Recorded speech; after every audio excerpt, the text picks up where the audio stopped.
જેની ઉપર કામ કરવું એના ઉપર છેડા જોડવા. વન ચેનલ ઉપર વર્ક કરો છો તો પહેલી ચેનલ ઉપર રાખવાનું અને સ્વિચ કઈ બાજુ રાખવાની? પહેલી બાજુ.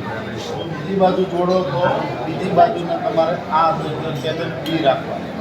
ક્લિયર? હવે તમારો પ્રેક્ટિકલ જે છે એમાં તમને દ્રાવણ જે આપેલું છે એ દ્રાવણને પાણી ઉમેરીને 100 બનાવો. શેનું દ્રાવણ છે આ?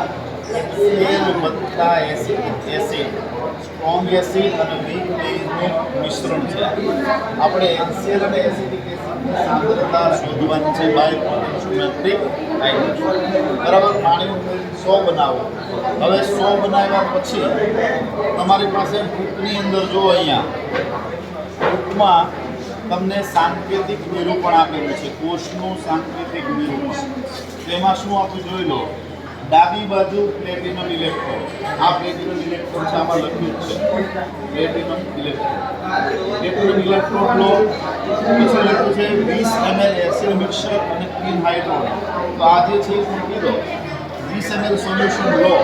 તમને એમ લાગે કે ઇલેક્ટ્રોડ ડૂબતો નથી, અંદાજે 10 ml જેટલું પાણી નાખો.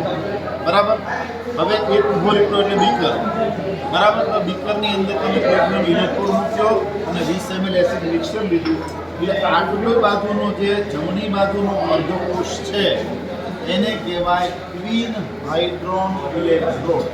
શું કહેવાય? Quinhydrone electrode. પરીક્ષામાં સાહેબ પૂછે કે ક્વીન હાઇડ્રોન ઇલેક્ટ્રોડ એટલે શું, કઈ રીતે બનાવાય? તો પ્લેટિનમ ઇલેક્ટ્રોડને એસિડ મિક્સરમાં 20 ml વોલ્યુમમાં લઈ અને એમાં ચપટી ભરીને ક્વીન હાઇડ્રોન પાવડર નાખવાનો અને બનતા અર્ધકોષને શું કહેવાય? Quinhydrone electrode. ખબર પડી ગઈ?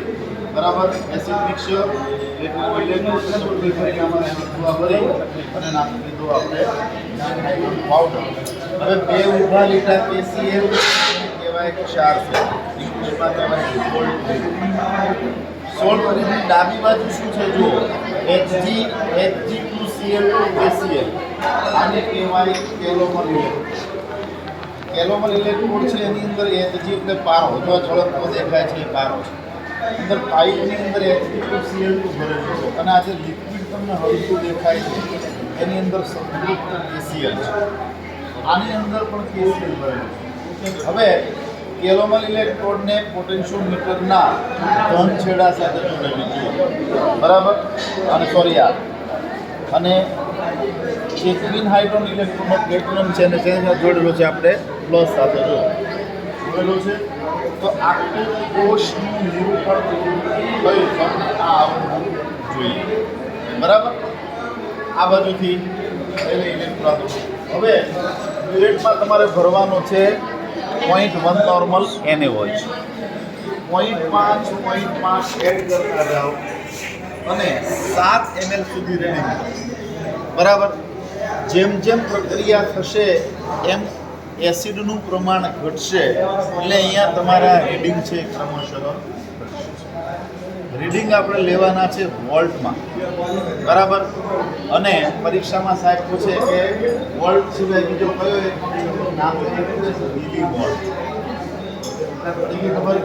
આ રીતે 7 ml સુધી રીડિંગ લેવાના, પછી એના ગ્રાફ બનાવવાના. તો